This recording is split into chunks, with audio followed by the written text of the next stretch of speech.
Om Sahana Bhavatu Sahano Bhunattu Sahaviryankaravavahai Tejasvinavadhitamastu ma vidvishavahai. Om Shanti Shanti Shanti.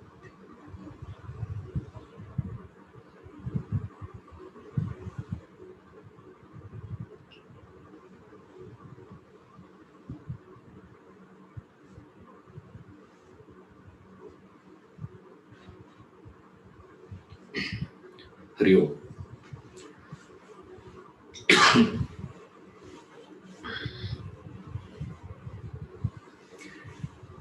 Intelligence is different from intellect. Intellect simply means the capacity to think, the capacity to inquire, investigate, reason. Mind means feeling, liking, disliking. And the difference between body and mind and intellect is body has a particular organ, that organ has a particular function. Eye is an organ. It has a function called seeing. Similarly, ear organ, it has a function called hearing. Similarly, nose, tongue, skin, etc. When it comes to this mind and intellect, there is no organ, there is only function. They are functional equipment. So strictly speaking, you should not use the word mind. You should be using the word minding or minded. Intellecting. You can't use the word intellect because it is a function, it's a verb. It is to be done in action. It is doing something. It is like you have legs. It has a function called walking, running, etc. That function alone, if you take it out and discuss, that is mind and intellect. And then we said, and why we have to discuss about mind and intellect is because only human has this. Because the language experts, they discuss the linguistic analysis, shows the word in English word man came from the word manas, the root. Because of the presence of manas, which includes buddhi also. Because of the presence of manas only, he is called man. Because of mind, he is a man. If there is no mind, there is no man. These are all animal only. Pure body, if you take, it's only animal. So man means he is beyond body. So when you go beyond biology, biological things, only you are becoming man. So this mind is also function, intellect also function. Now, the thinking were to be employed within the terrestrial world. If you are employing your thinking, that is called gross intellect. You employ the thinking to probe and inquire into something beyond the terrestrial, that is called a subtle intellect. Now, human has the potential for these two. So, in that study, he said, first thing we need to register is intelligence is different, intellect is different. That's what we saw in the last class. How intelligence is different from intellect. Intelligence means information acquired from external agencies, formal or informal. It doesn't make any difference. Conventional or special. Either ways, it doesn't make any difference. I acquire an information from the world, from outside. That is called intelligence. When that same intelligence, information is inquired upon, when I probe and go into research, they say research means there are two things: repeating the search, repeatedly searching. That's called research. Research. I search for it again. I come to an understanding. And then what I do? Again I go for search. Again I go for search. Again I go for search. That is called scientific.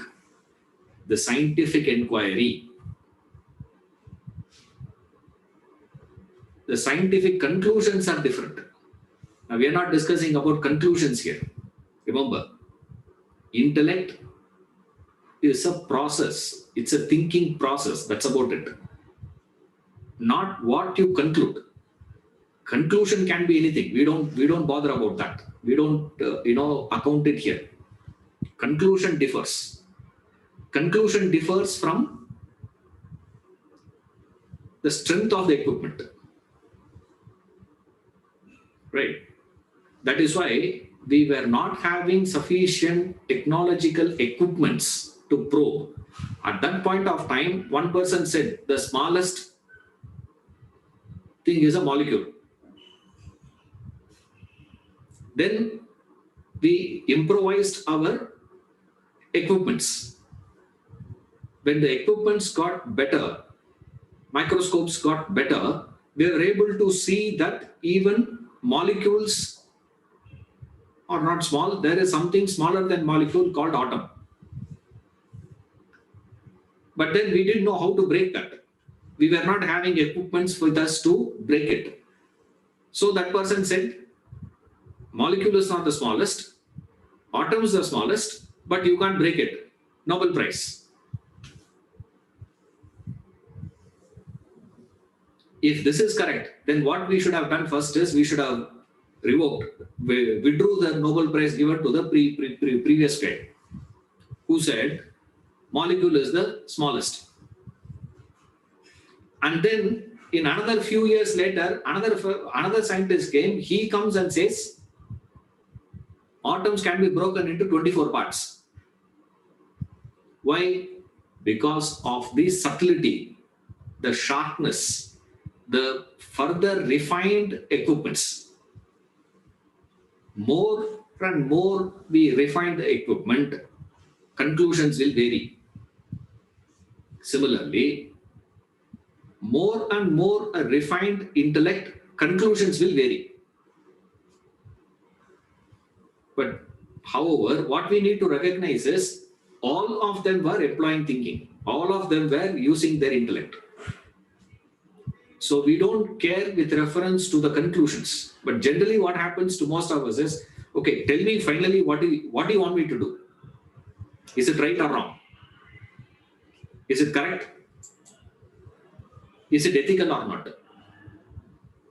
Is this? So straight away we would like to jump to a particular conclusion. What intellect does is, with the available data, it probes, penetrates, and arrives at a particular conclusion.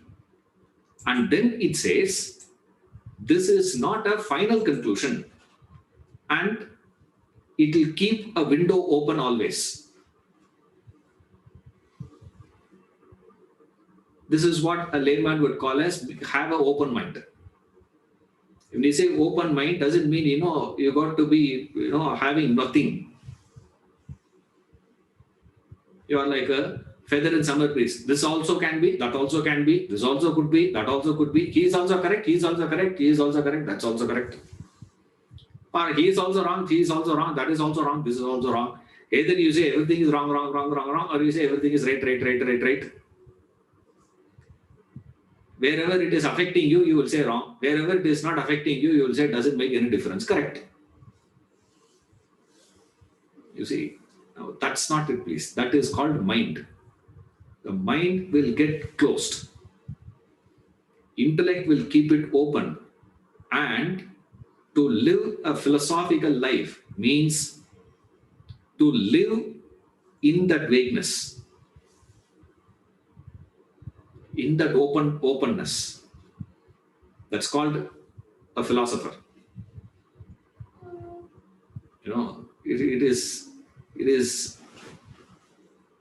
his life where he is not getting into this is it, nothing more, nothing else.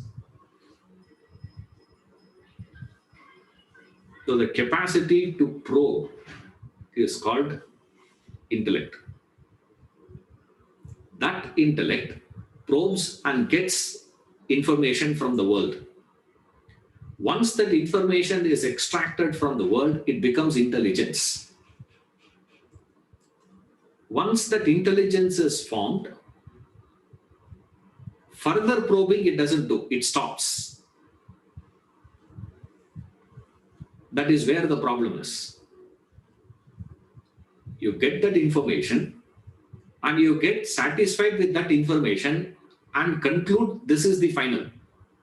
Nothing else, nothing more is there. You don't go in for search again. That's why we say studying Vedanta is like studying science. Studying science not like how we study in school. That is intelligence.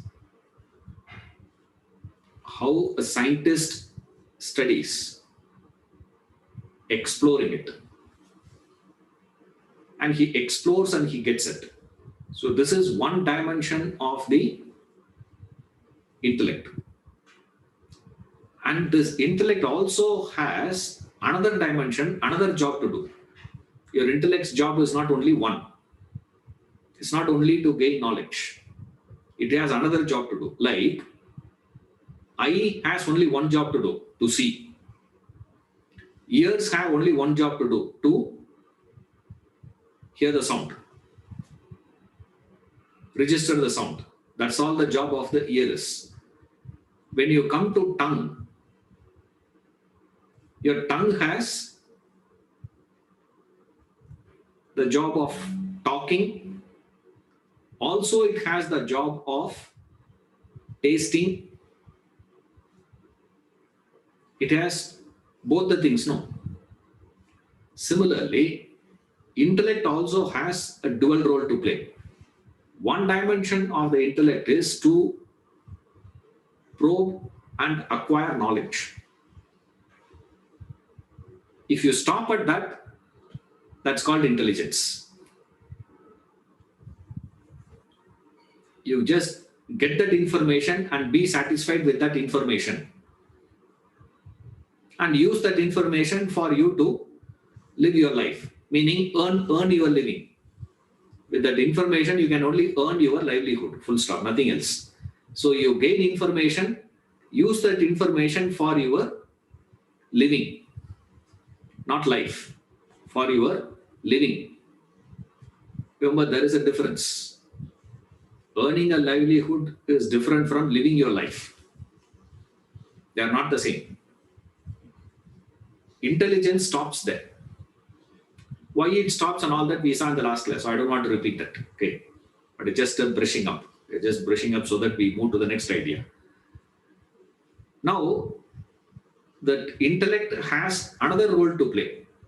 Is it? What is the role of the intellect, sir? The job of the intellect is to guide the mind, to direct the mind, to control the mind. Now, when we say guiding, controlling, immediately don't think the mind, intellect will start telling the mind, do this, don't do this. No, that's not the meaning of control, guidance. Now, our idea is guidance means intellect should be saying what? Do these things and don't do that. Do this and don't do that. No, no, no. That is not what is meant by intellect having control over this. Now, why intellect has to control the mind? Next question we ask is this. Okay, why should intellect come into picture at all? And why should intellect control the mind? Because only human beings were endowed with a choice in life. Okay. The moment choice comes, dilemma comes. Animals don't have a choice. Therefore, they never get into the dilemma of should I do this or not. After killing a deer and eating, the tiger will not say, poor thing. Why should I be doing this all my life? I want to turn vegan now. Now, tiger cannot turn into the vegan. It will never have that problem. You see, it will live like that. Why? Because there is no choice. The fact that we were given a choice, a dilemma comes into picture. To resolve the dilemma, we need a reference point. Okay. I have to take a call now. I have to decide. I have to take a decision now. Here comes the confusion. Now here comes the problem of choice, because human alone has the choice. Now choice immediately, there's no way I can improvise an example. This is my dilemma. I could not improvise. I could not get any other example than Swamiji's examples. So many times he would say, you fellows can't develop a concept. Can't you develop an example? If you were so smart, Swamiji, then why? It's not possible. Yes. It just strikes that point straight. It hits, the nail on the head, they say, like that. Strikes so hard. You offer a sweet to a diabetic. One part in him says, you like that sweet, no, take it. Another part in him says, you're not supposed to have sweets. Now, what is he going to do in his life? This is called dilemma. Now, when we say dilemma, what is dilemma? Sir? Dilemma is to have that sweet or not to have that sweet. You can say, I'll take the sweet and then put an injection, insulin injection I will take. You can do whatever you want. Now, I'm not talking about that. The point is, you do get that doubt, correct? Animals never get that doubt. Why should I eat grass? Why not that? Cow will never get that doubt. The dilemma never exists for the cow. Same way, the dilemma doesn't exist for the tiger also. Only we have to make a choice. Once you have to make a choice, there is a clash. There are two fellows inside you saying two different things. That's called a spiritually evolved person. Evolution is marked under 3 levels.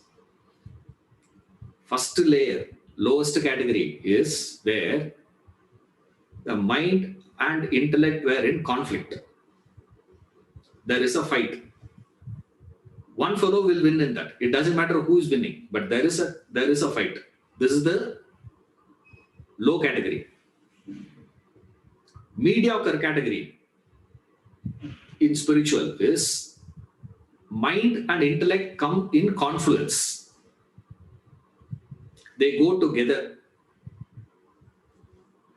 Whatever intellect says, the mind will agree to it. Whatever the intellect says right thing to do, mind will like that. Whatever the intellect says it's not the right thing to, it is not for you, then mind also will say no for it. That's called confluence. The third is mind simply surrenders to intellect. That's it. That's the third category. That's why Krishna gave this in the last advice, final advice of his. He said, Sarva dharman parityajya, mam ekam sharanam vraja. He said, he's not saying you go and surrender to Krishna. He says, if Krishna is the intellect representing, then the mind should surrender itself to that intellect. That's the final stage. The 3 stages it happens. Now we are not in the second, or we are not in the first, in the third. We stand in the first stage. In the first stage, what is happening to all of us, sir? Mind says one thing, intellect says another thing. Mind says this is correct, intellect says that is correct. Mind says this I like, intellect says no, you should not do it. Mind says I don't like it, but the intellect says that's what you are supposed to do. This is the conflict. All the time there is a conflict that is happening. Now, who will be deciding the course of action?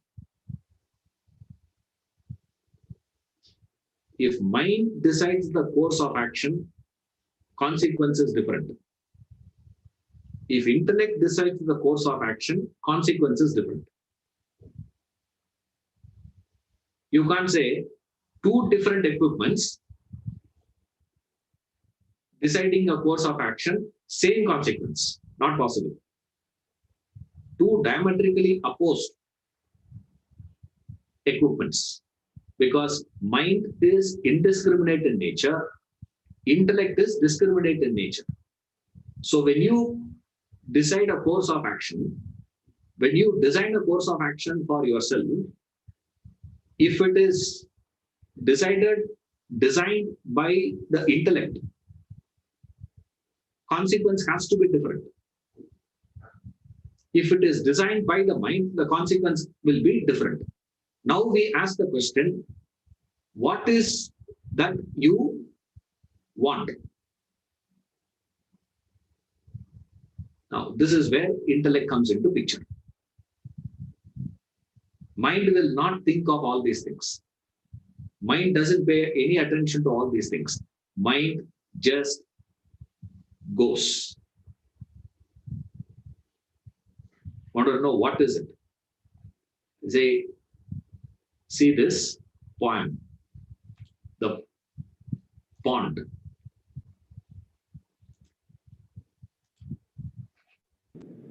The pond. There was a round pond and a pretty pond too. About it, white daisies and violets grew, and dark weeping willows that stood to the ground dipped in their long branches and shaded it round. A party of ducks to this pond would repair to feast on the green water weeds that grew there. Indeed, the assembly would frequently meet to discuss their affairs in this pleasant retreat. Now the subjects on which they were wont to converse, I'm sorry I cannot include in verse, for though I've oft listened in the hopes of discerning, I won't. It's a matter that baffles my learning. One day, a young chicken that lived thereabout stood watching to see the ducks pass in and out. now standing tail upward, now diving below. She thought of all the things she should like to do so. So the poor silly chick was determined to try. She thought it was as easy to swim as to fly. Though her mother had told her she must not go near, she foolishly thought there was nothing to fear. My feet, wings, and feathers, for aught that I see, as good as a duck's are for swimming, said she. Though my beak is pointed as their beaks are round, is that any reason that I should be drowned? Why should I not swim then as well as a duck? I think I shall venture and even try my luck. For, said she, spite of all that her mother had taught her, I am really remarkably fond of the water. So, in this poor, ignorant animal flew, but soon found her dear mother's cautions were true. She splashed and she dashed and she turned herself round and heartily wished herself safe on the ground. But now 'twas too late to begin to repent. The harder she struggled, the deeper she went. And when every effort had vainly been tried, she slowly sunk down to the bottom and died. The ducks, I perceived, began loudly to quack when they saw the poor fowl floating dead on its back. And by their grave gestures and looks, 'twas apparent they discoursed on the sin of not minding a parent. Jane Taylor. That poet is a very famous, there's one, Jane Taylor. We may not know her name, but every one of us know her poetry. Twinkle, twinkle, little star, how I wonder what you are. She is the one who wrote that poetry. A fascinating one. You see, intellect is supposed to inquire and design a course of action. What comes and interferes with that? And anything that comes and interferes in the process of inquiry of that intellect, it is intellect who is supposed to be keeping it aside, keeping it a check. That is what the job of the intellect is.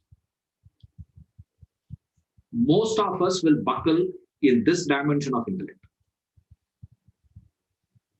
In the dimension of intellect, cramming information and getting intelligence, most can succeed. Very few, very rare indeed. I don't mean degrees. You see, I don't mean formal education. I mean the general capacity to receive information. That's it. 90-95% would easily would be able to pass through that phase. But the problem is when you start the process of thinking and designing a course of action, okay, what should I do? How should I go about it? The moment you start, what comes and interferes is where this poetry, pond, comes into picture. One of the fascinating poetry. Very simple one. But the build-up she gives is fascinating there.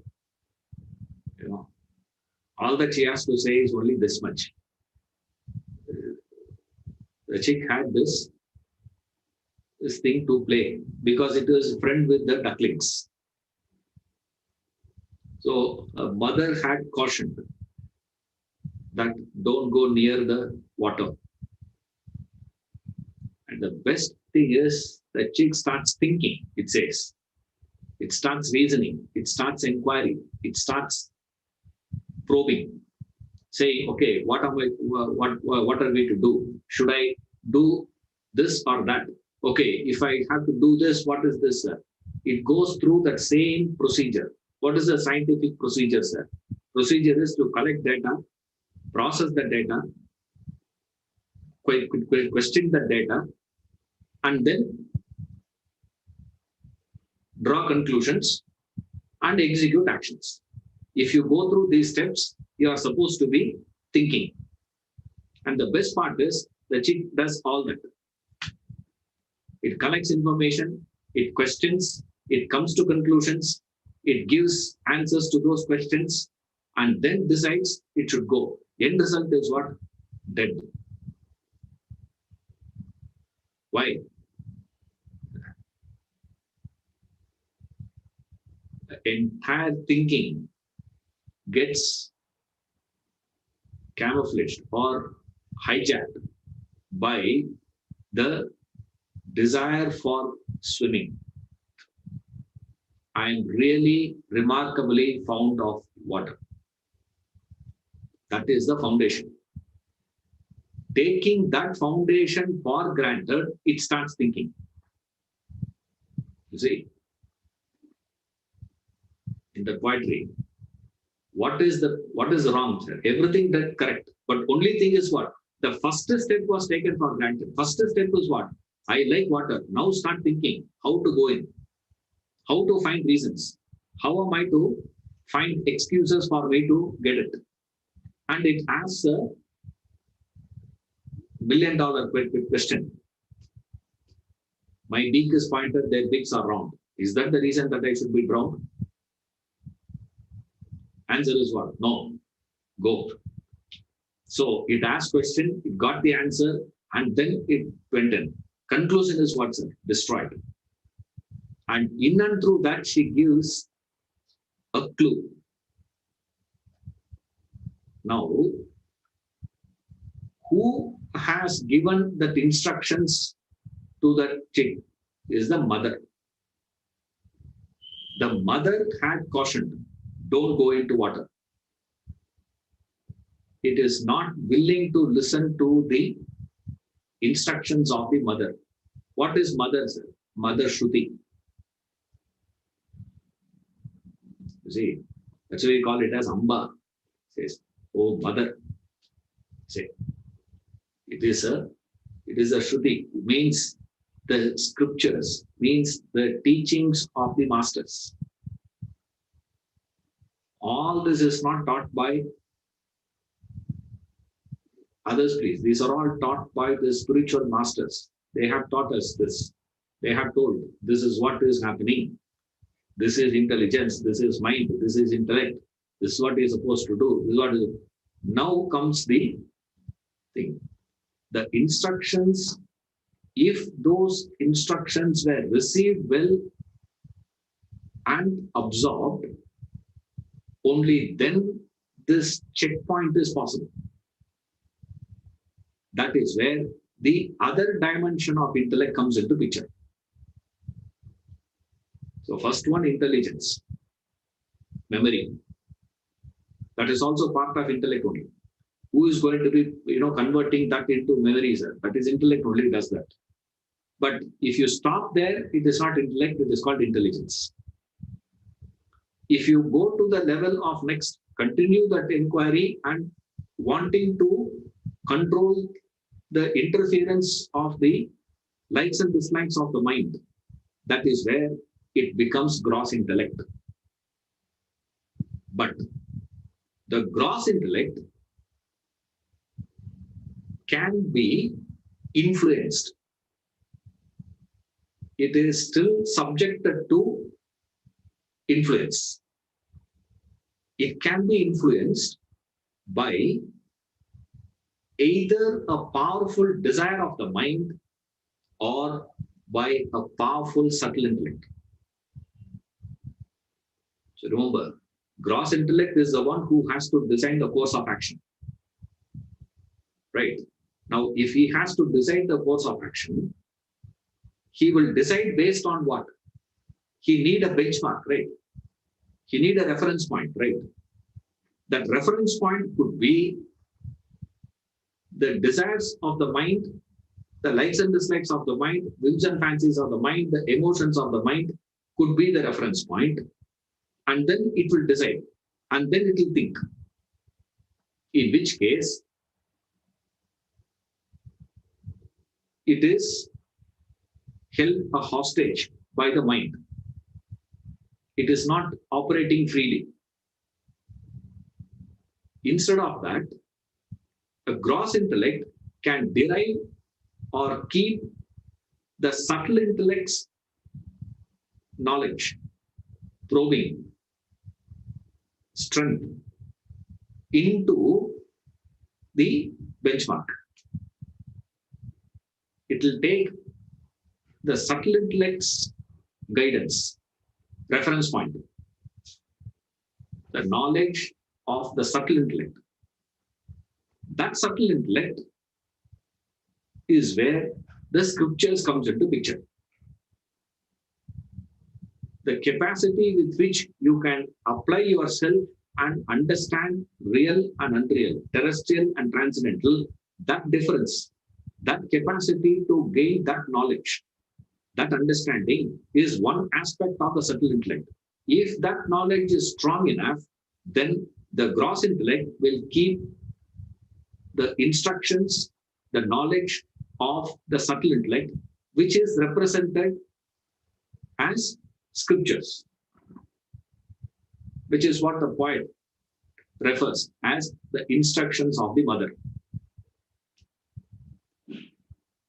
If you take that subtle intellect from inside out, that is called a Shastra. Right? Guru, Shastra, Shruti, etc. Scripture, any scripture for that matter. Right? Outside, it is called Shastras. The same thing is internalized. You take that Shastra, put it inside. It is called subtle intellect. The intellect that probes, inquires into the truth, reality. Now, that subtle intellect has another aspect. It has two aspects. Like gross intellect has two aspects, subtle intellect also has got two aspects. One dimension of subtle intellect is its capacity to probe, inquire into the real and unreal. That's the foundation of subtle intellect. Exactly like foundation of gross intellect is what? Probe into the distinction within the terrestrial. That's the foundation. That's the basic function of gross intellect. Same way, the basic function of the subtle intellect is its capacity to inquire into the real and unreal. What is real? What is unreal? What is permanent? What is impermanent? What is higher and what is lower? Etc. This analysis, if it is done terrestrial and transcendental, in a very, very technical language, we call it as distinction between terrestrial and transcendental. This is the basic function of the subtle intellect. Subtle intellect has got one more function. Like gross intellect has one more function. No, same way, subtle intellect has got one more function. Another dimension of subtle intellect is what is referred as conscience. Not consciousness. Conscience. You know, the voice of conscience, we say, isn't it? Now, my conscience pricks. People use words like that. Your conscience will never prick. Remember that, first of all. That's a wrong understanding people have.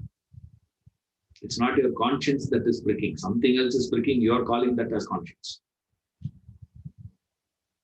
Now, conscience is the voice that tells you that's the truth. That is real. That's all. It will not say anything else. This is right. This is higher. That voice that says that in you.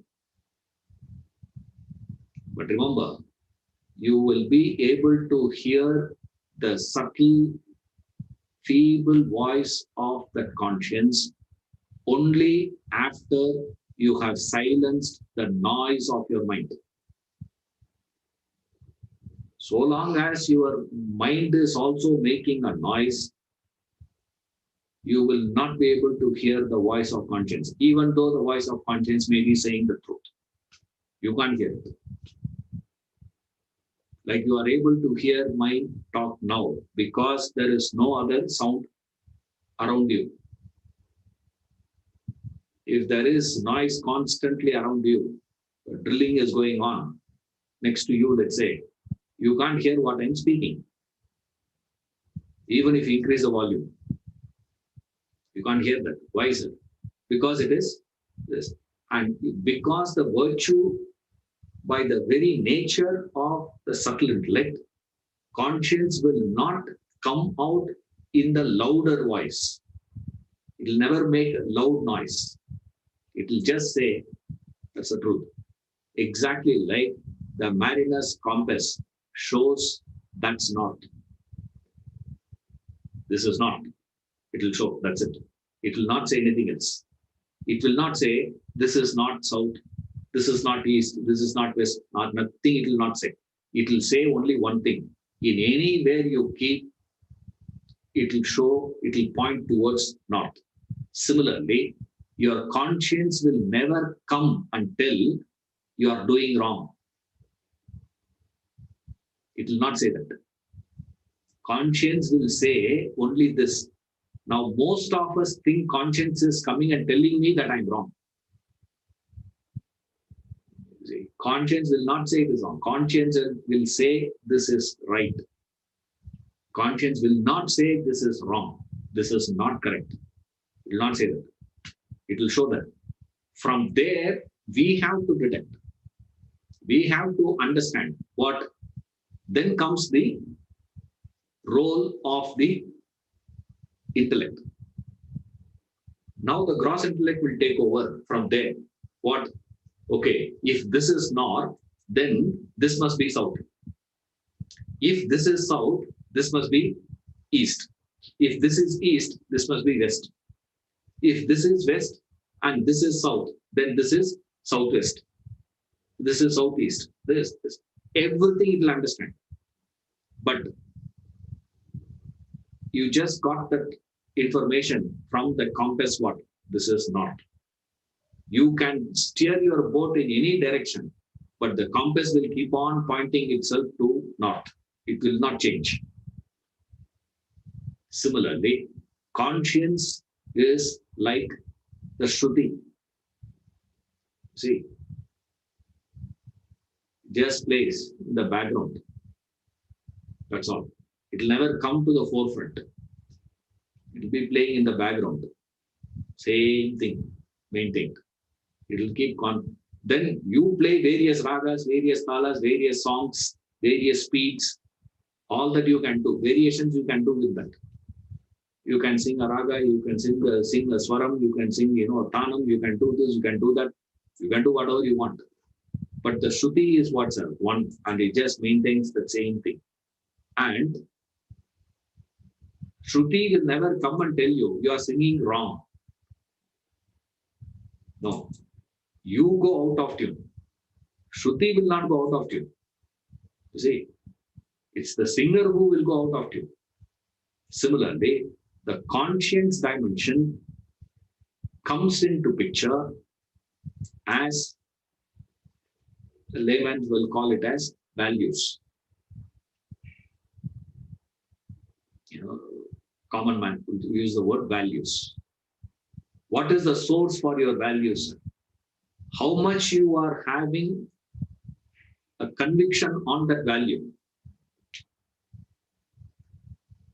How much you are having value for that value? Values we all have, but do you value that? That is a good question. We all desire. But remember, there is a motive for every desire. There is a motive. I want more wealth. Correct. That's a desire. But there is a motive behind that desire. I want name. There is a motive behind that desire. I want knowledge. There is a motive behind that desire. Every desire has a motive behind it. Similarly, value we have, behind that value, how much we are willing to value, that value is there. All of us value what? You should speak the truth till you meet your auditor. Isn't it? You know, outside auditor room, everything is different. Inside the auditor room, what is it, sir? That's different. See, why? See, to be practical, immediately we change. Why? Because we have not really understood what is the worth of that value. A strong conscience means to understand the worth of the value, not just the value. Values wise, everybody has knowledge. There's no one who need to come and tell us what you should value, what you should not value, and all those things. That everybody can know. With your little application, everybody knows. With a little experience, you know everything. But the problem is, what is the worth of honesty? What is the worth of self-control? What is the worth of compassion? What is the worth of forgiveness? What is the worth of cleanliness? Do we understand that? That's called, do you understand from where we get it, sir? That comes only by a strong, subtle intellect. It is the subtle intellect that probes into the realities of life. All this knowledge, whatever we are discussing, was given to us by those who have done this probing, not others.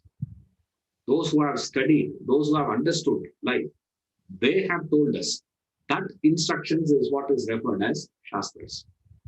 By studying that, what will happen? Your subtle intellect will get stronger. Once your subtle intellect gets stronger, then the desires of the mind, then your gross intellect will start following the subtle intellect. If you are feeding your mind, your desires, then your desires will grow in strength versus the subtle intellect.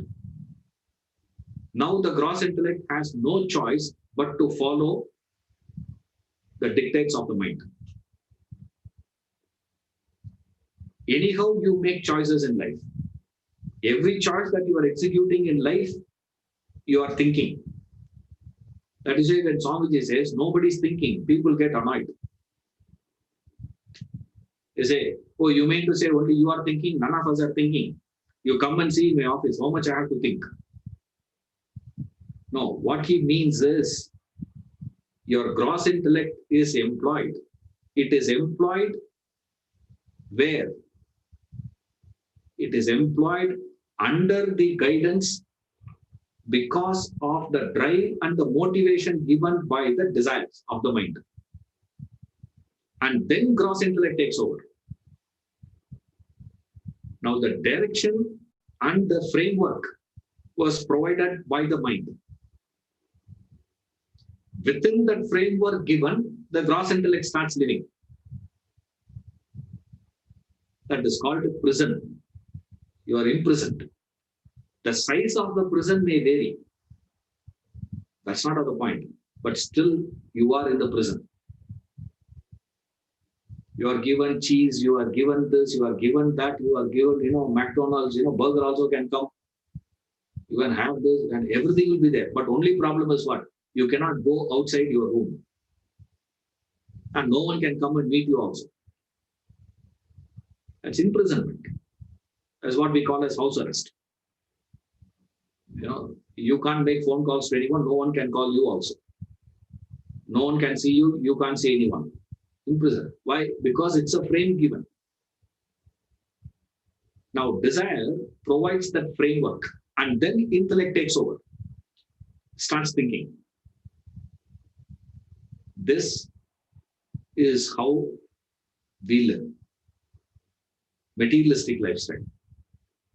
The spiritual lifestyle means the gross intellect, instead of taking the desires of the mind as a reference point for it to proceed in the thinking, it keeps the knowledge of the subtle intellect, scriptures, values, or conscience. Whatever you want to use now, you can use.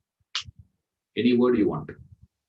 So gross intellect functions either under the guidance of the mind or under the guidance of the intellect. When it functions under the guidance of the mind, we don't call it as guidance, we call it as holding the intellect hostage.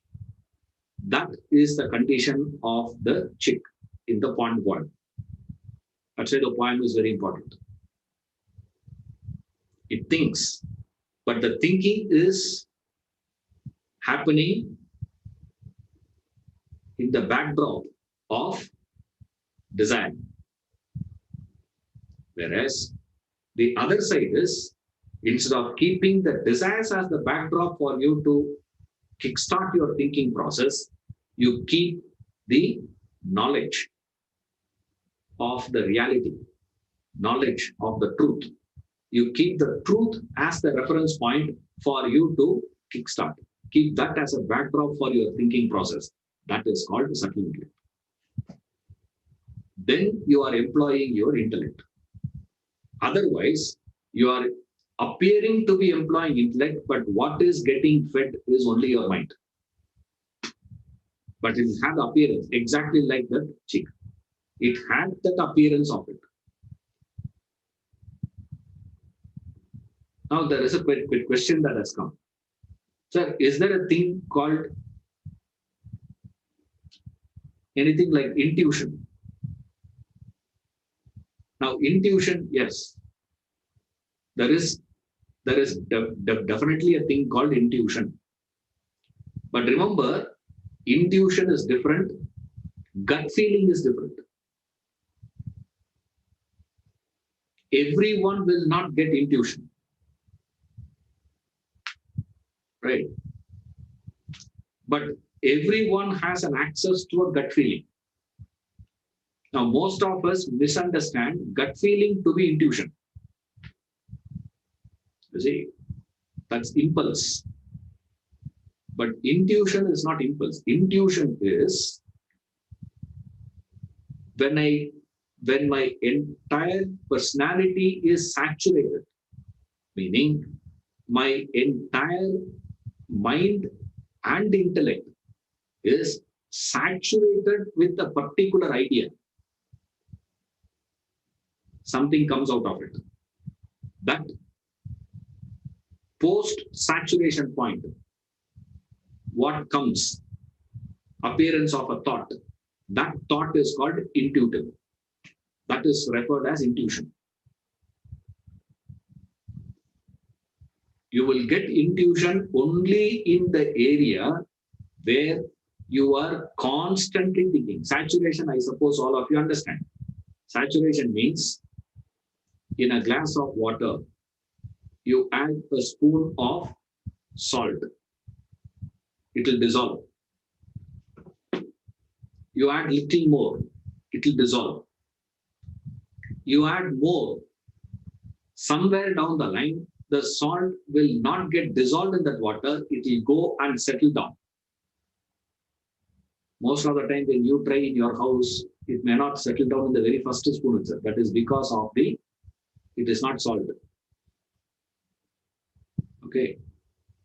It's not pure salt. Pure salt will get dissolved first, completely. It will dissolve. a point would come where it cannot dissolve anymore. That point is referred as saturation point. The water is saturated with salt. It can no longer take salt inside. It is not possible. Therefore, what happens then? It just leaves it as it is. Same way, you can think on a particular concept, idea, a problem. You're thinking. A point would come where your entire mind, your intellect, fully saturated with that only doubt, that one thought, one question, one problem. You get a solution from somewhere, from where we have no idea. This is what Madame Curie says. Brilliant scientist. She was working on a problem for 3 years. For 3 years, that's what she writes in her autobiography. She was working on a particular mathematical problem. For 3 years, she worked. She couldn't find a solution. Now, many times, we tell riddles, to people. To tell the riddle, they will say, give me a clue. And 2 minutes later, they will ask, what is answer? What is answer? Which means you don't have the capacity to stay. That's what I said in the beginning. Intellect means to live with that vagueness. You see, you can't stay in that for a longer period. This Madame Curie, she stood with that uncertainty. There is no surety at all for her that she is going to find a solution for it. She has no clue what is going to happen. She worked and worked and worked. 3 years later, one day, she got so frustrated. She called her assistants and she called that maid and said, from tomorrow, you don't have to come. Said, why? What happened? I'm going to shut down. Since I'm going to close, I employed you because I'm working on the problem. Now I'm not going to work the problem. I have my own time. I will do the cleaning of the house, my own household work I will do. You don't have to come from tomorrow. Go. She settled her and sent her back. And packed all the things, put it up, and she went to sleep. And next day morning, she woke up and she saw on her table problem solution. She got a heart attack. She ran first to check, she says, to check the locks. She forgot to lock the room or what happened. She checks, it's all locked from inside. And to her surprise, the solution was written in her handwriting, which means she is the one who wrote the answer also. He says, now I have learned how to solve a problem. Why she could not get it earlier and how she got it now. He says, that saturation point I achieved. He says, my whole personality was lost. It is no longer water. When you take that salt water, when you put it in your mouth, you will never get the taste of the water. You will taste only the salt. It loses its natural one. It gets into saturated. My whole personality should get saturated with that one thought. Then solution comes to you. When that solution comes to you, that is referred as intuition. Now, you see that most of the scientists' biography you read, you will find all of them got answers like that. Now, you can't say, whenever I have a problem, I will go and sit in the bathtub. Why? Because that's what Einstein did. Einstein was, having all these theories and theorems and, calculations and all that. He was doing it from his bathtub. Therefore, what I'm also going to do, you can be in the bathtub. Buffaloes, will be there in there. Like that, you can also be inside. That's all. Nothing will come out of it. Why? Your whole being should get into that saturation point. And then that thought comes, you see, that first thought that coming out in that state of abstraction. When your mind is in a state of abstraction, in that state, one thought that is coming is called intuition. And it is taken as the command by the universe. That is why we go to these great Mahatmas and prostrate. When we prostrate, they bless you. When they bless you or when they curse you, it comes instantly. It comes to reality. They just have to say this. That's it. Like Shankara has to just request for little wealth to be given to that lady who gave that rotten gooseberry to him. And there was a shower of gold for 1 hour. Gooseberries. Golden gooseberry shower happened in the house for 1 hour. Pouring. Fascinating one. Same way we see in this, in the Puranas. You see, a man says, let you burn to ashes. Straight away the fellow burn to ashes. You say, what is this? How that can happen? Because the spiritual person is one who is constantly in that state of saturation. We get once in a while into that state of saturation. See, the scientists, they go into that state. The poets get into that state of saturation. Beautiful poetry comes out, but they come back to the plains.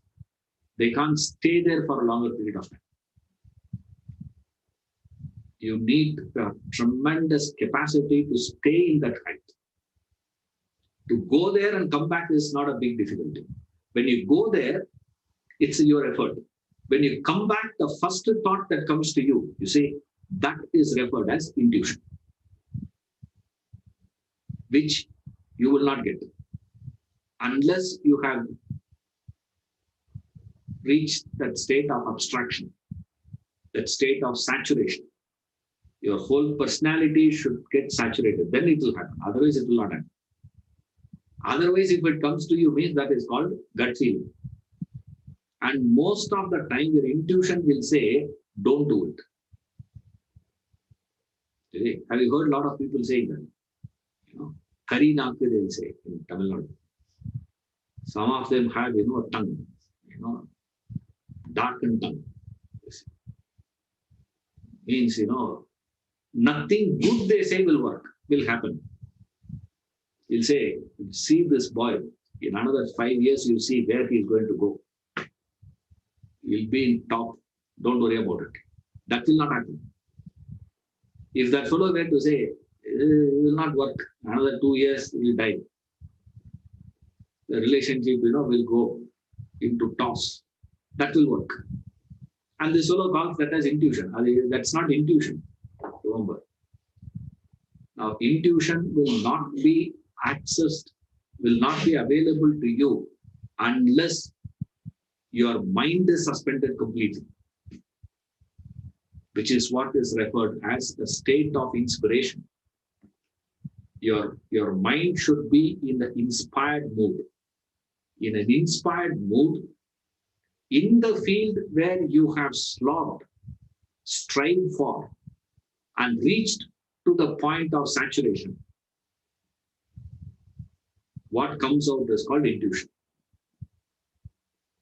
which is again the result of your hard work. Gut feeling is not a result of hard work. It just comes to people.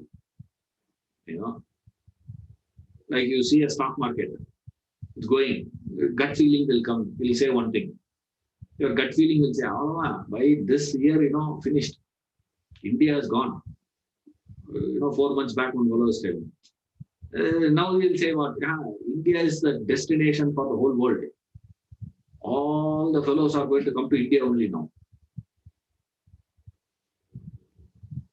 It's all, is not coming out of any intuition, please. Intuition is available. It is possible for everyone as a potential. But you want to realize it, it is possible only through striving in that single pointed effort on something to a point of abstraction and saturation and mind in an inspired state. What comes out is intuition. If any one of these conditions are not met, whatever comes out, that will be called as gut feeling only. It is nothing to do with intuition. So your gross intellect is the one who functions in the world. All the time when you are living your life, whole day when you are living your life, what you are using is gross intellect. But to claim that as intellect alone functioning, we don't look into this. We look into that foundation, the backdrop. When we look into the backdrop, if the desires were to be prompting, if the emotion, the likes and dislikes were to be the guiding force for your thinking, then it is not intellect. The guiding force has to be the subtle intellect to the gross intellect. Then it can keep the mind under check, for which you need to strengthen your subtle intellect. Entire Vedanta is spiritual when we say it has only one job. Spiritual people have only one job to do, that is to strengthen your subtle intellect, not strengthen your lungs. I'm not saying you should not strengthen your lungs immediately, please. Don't think lung capacity will define your spiritual status. Your lung capacity will not. Your subtle intellect's power to supersede the pressures of the mind, not allow the mind to influence the gross intellect in its operations. That is where spirituality comes into picture. That is why subtle intellect is operated, that dimension of a man is called as a spiritual personality. Now people tell me, I'm not religious, but I'm spiritual. Zero subtle intellect. No clue of a thing called a subtle intellect existing. Simply saying, I'm not religious, I'm spiritual. I say 50% correct. Why? You are not religious. That is correct. Not spiritual is wrong. 50% correct when I say don't think like our school exams. Oh, 50% mark. No. It is like when you want to jump and cross the well, you have crossed 50%. Where are you? If it is 10 feet, is the width of the well, and you have jumped. I have come up to 5 feet, Ishwaran. Where are you? Even if you say that I have come to 7.5 feet, even if I come to 9.5 feet, where are you? Inside the well only. You have to go full length of the 10 feet. Only when your subtle intellect is strengthened, you are spiritual. Your subtle intellect should be the beacon. That subtle intellect has two functions. One dimension of the subtle intellect is referred as probing into real and unreal. Another dimension is referred as conscience. reference, subtle intellect looking towards the world. In the world, in my day-to-day life, what does the role subtle intellect plays? It takes the form of a subtle intellect and comes. It takes the form of the conscience and comes. That's the one. There's one more question. Is this concept of intelligence and intellect explained in this chapter in the book? Yes, it is there. It is explained under this chapter in this Pancha Koshas. I'm giving a build-up only for that. We are supposed to be doing Pancha Kosha. Pancha Kosha is the 5 sheaths. The 5 sheaths, there is a 5 layers for personality, which is blanketing the self in you, covering the self in you. Annamaya Kosha, Pranamaya Kosha, Manomaya Kosha, Vijnanamaya Kosha, Anandamaya Kosha. Kosha means sheath, blanketing. There are 5 blankets covering. The topmost blanket is the Annamaya Kosha, body. Next one is Pranamaya Kosha. Next one is this. When he's explaining that Vijnanamaya Kosha, intellectual sheath, there he explains all this. He explains all this, not all that. Right? He says there, you got to pick it up. You know, it is there. So from where it is coming, I'm still within the text only. Don't think Ishvara has started talking something else. I do that sometimes, but not this time. This time I'm very much within the text only. Because next chapter, in the personality layers, next one he goes to is the Pancha Kosha analysis, the 5 sheaths analysis he comes to. He's explaining that. In that, when he's explaining this intellectual sheath, there this idea comes. Intellect and intelligence is explained there. Now, before I go there, I want to explain this first. When we are introducing gross intellect and subtle intellect itself, we can cover all these ideas. So it becomes a little easy for you. Then Panchakosha is very easy. All that I have to say is five layers are there covering it. Problem solved.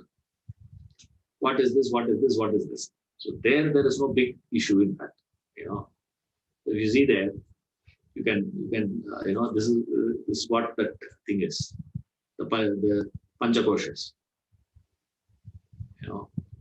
The 5 layers: food sheath, vital sheath, mental sheath, intellectual sheath, and bliss sheath. Within that is Om. What is inside? But of course, Om is not small. Remember, that Brahman truth is all pervading. So don't take it as it is small. Annamaya Kosha is bigger than that. It's not that way, please. So that we will study, next class when we go into the study of what is Annamaya Kosha, what is Prana, what is this, and all that. There. But intelligence is explained in that place. Thank you.